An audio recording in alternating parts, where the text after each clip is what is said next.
Samantala sa ibang balita, muling pinaalala po ng Philippine Statistics Authority ang kaakibat po na proseso at penalty sa mga delayed na civil documents ng bawat individual, kabilang na po ang late birth registration.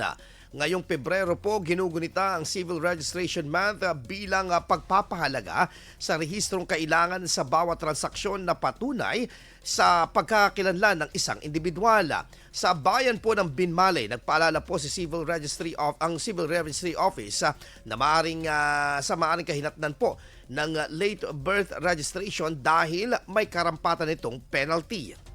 Pero sana, responsibilidad nyo na din na to make sure na yung iyong mga magiging mga anak, i-register nyo po on time. Libre naman po yan. Dito po sa Binmali, wala pong bayad pag timely registration. Ang 1 month, wala pang 1 month ang bata, kailangan i-register na siya kasi wala po yung bayad. So wala kayong rason para hindi sila i-rehistro. Hindi yung kung kailan papasok na po yung mga bata, tsaka nyo pa lang siya aasikasuhin.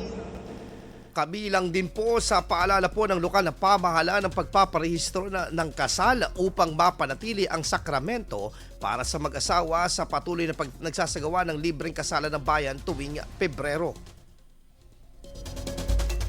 Patuloy naman po ang pag-ikot po ng PSA upang ihatid ang mobile services sa mga bayan at ikayatin po ang publiko na magparehistro.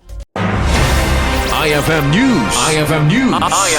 IFM News.